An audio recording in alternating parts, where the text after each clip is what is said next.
What's up? My name is Yaseen Abdalla, and I'm a Tennessee distance runner, formerly Texas distance runner. And you might know me because I went from 6:59 in the mile to 3:57, or because I won NTs on the DMR like 1,000 years ago, or some other niche thing. I'm doing a draw my life. I'm out of ideas, so this is what I'm reduced to. Born in Maryland, August 13th, 2001. It was me, my parents, the good old days. Now I've got siblings, but they're first generation immigrants, so like bona fide hustlers. Came from Sudan. My dad, no degree. My mom had a bachelor's at the time, and my mom went to dental school. She applied to USC. She didn't think she was gonna get in, and she ended up getting in. My dad was doing electrical engineering at UMD. So first 5 years, I think a little less, 3 years of my life, they're living, my mom's there, my dad's UMD with us, and my mom just flies back and forth. But they both love their schools. My mom's still Trojan at heart. My dad, Terrapins, loved him. He had him on his license plate. Top Terp, which I probably shouldn't give out, but we don't have anymore, so whatever. But in Maryland, I just remember it was family all the time. My cousins lived down the street. It was me, my parents, and people would always come visit us. Family members, oh, you know him from this, you know him from this. Oh, I changed your diapers. Get away, I don't know you. But it was 2002 when I got the first intruder.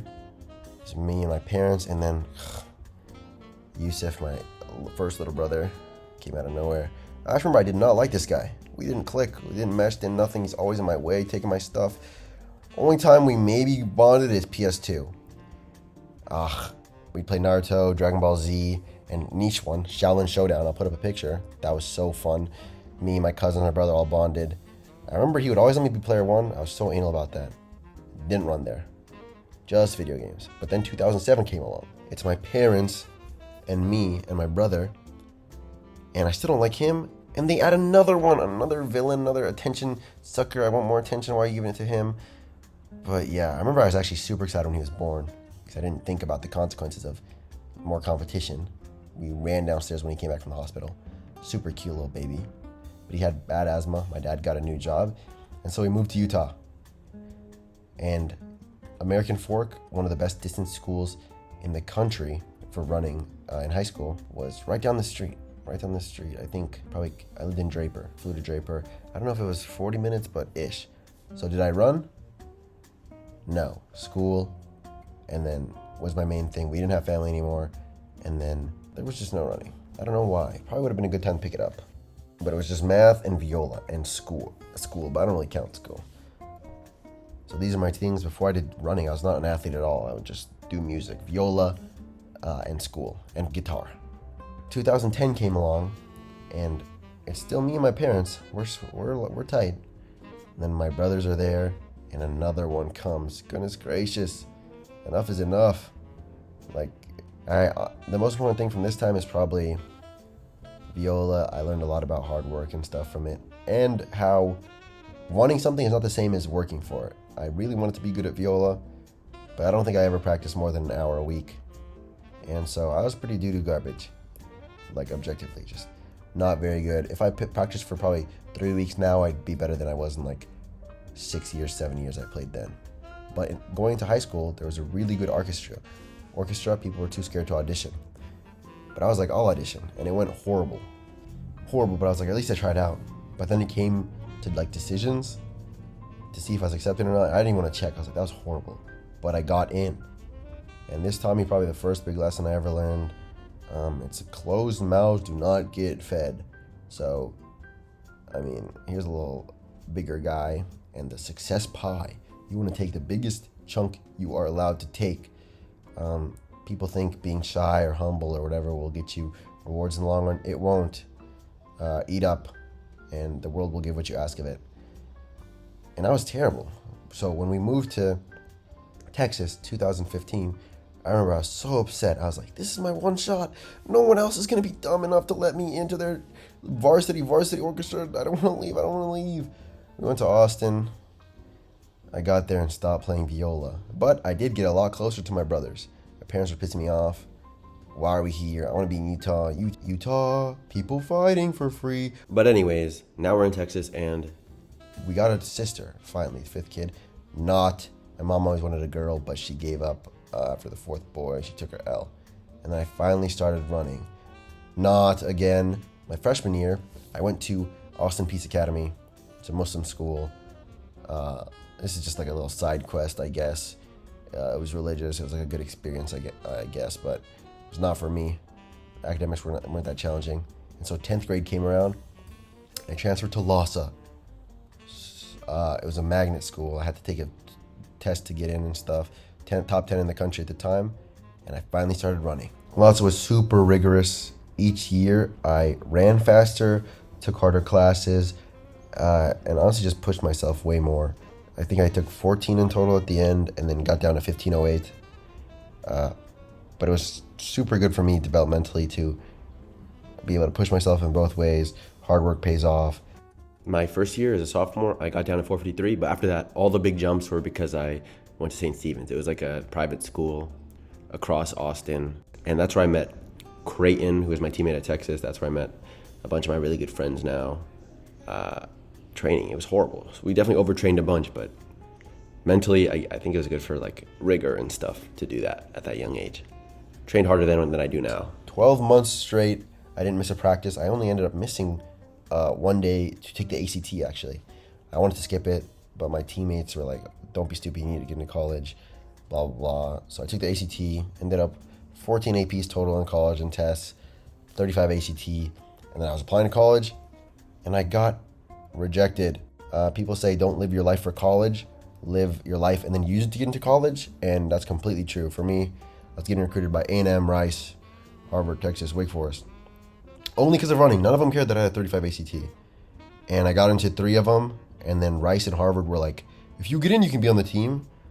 And it's like, duh. Like anyone, at that point, anyone could be on the teams if they got in. But yeah, only got into college because of running. So don't live your whole life trying to live for an essay. I ended up getting hurt midway through my senior year. It was actually really bad, but at the time we didn't know what it was. My hamstring tendon was like frayed from my pelvis, and I had 4 stress reactions, which in both my knees and both sides of my pelvis. But I was just messed up. I was hurt for 12 months from January to January, middle of senior year of high school to middle of freshman year of college. And so the year went pretty okay. I kept running through the injury because I talked to my coach at Texas, and it did not sound like he was okay with me shutting down my season because I sucked in track times. So I ended up running 10:05 in March, 10:06 in April, and my friend was like, you have to commit now. I was still thinking about my options, but I committed. I was like, oh my God. Like, he was like, they're gonna rescind your offer. And they would have. I actually told my Texas coach like 2 years later, yeah, I pulled the fast one on you. I committed on the day I committed, I went 10:06. That's like something that gets your offer instantly rejected. And so I trained the rest of the season, 4:19, 9:18, nothing crazy. Through the summer too, hoping to make this team trip. Right, August 13th is my birthday. The team trip started, and I was still hurt. So I had 2 choices: fake it and go on the trip, or be honest and start trying to recover, but get better. And I was honest. And would I do that again? Right? Was it the right choice? So mature? No! If I could do it again, I'd fake it 1,000% of the time. People were tubing. They were on Snapchat. Everyone good on the team was there. Like, if you had any potential, you were there. And it was in freaking Utah, Provo, Utah, my stomping grounds.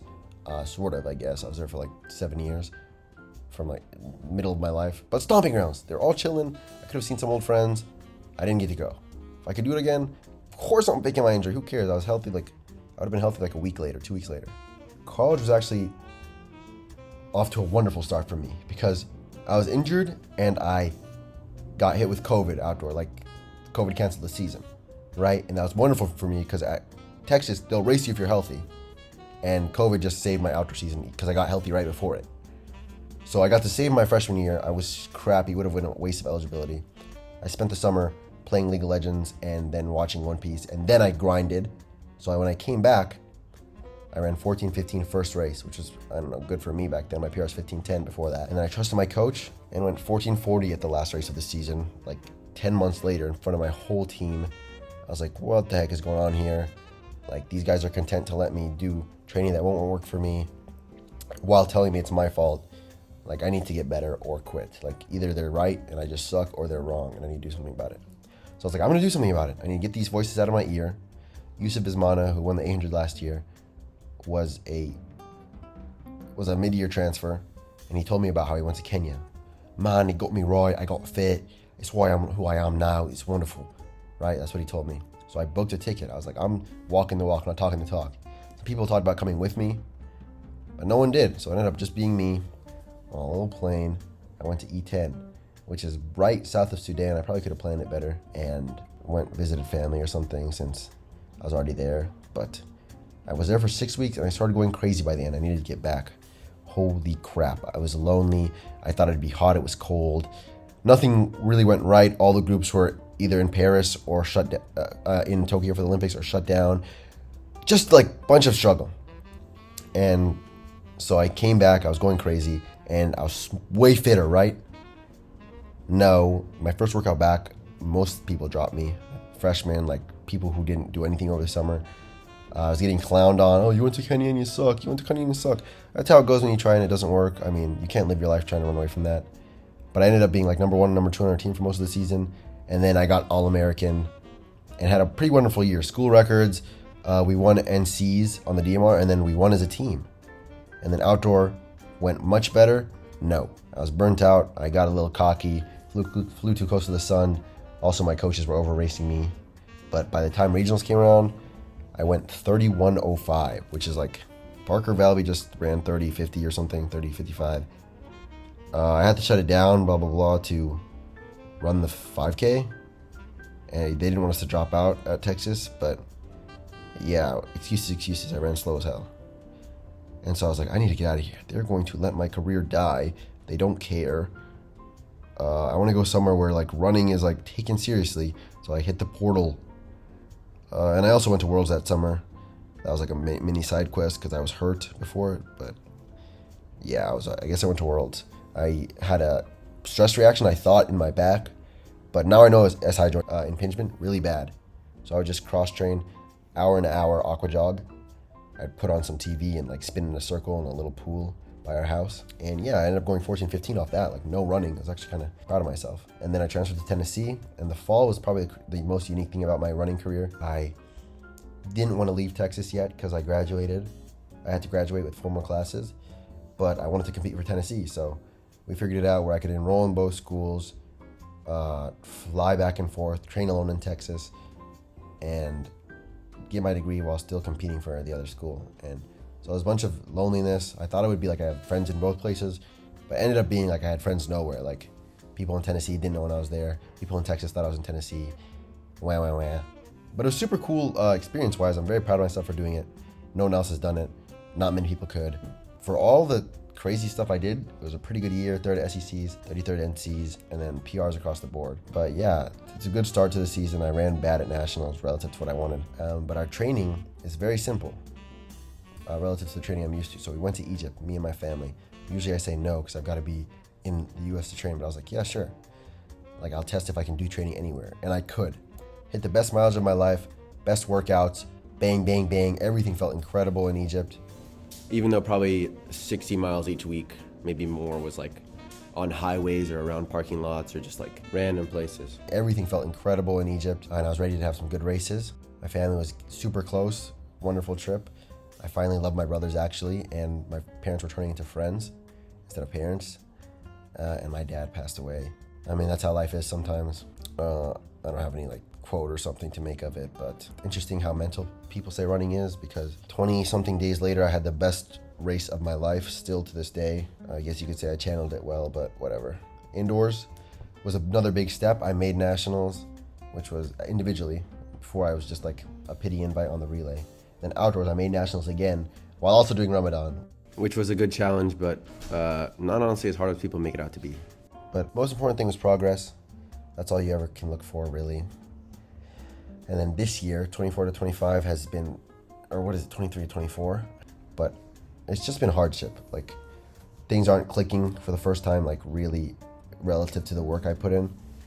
But there's an aphorism. Is it aphorism? It's like a allegory about a Chinese farmer. The story starts, farmer's son loses their horse. He's like, oh, we're screwed. We're done. It's over. And the farmer says, maybe.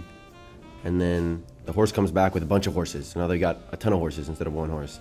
And then their rice paddies have a wonderful harvest or something. And he's like, we're rich. we're gonna be good forever. Nothing could ever go wrong. And the farmer's like, maybe.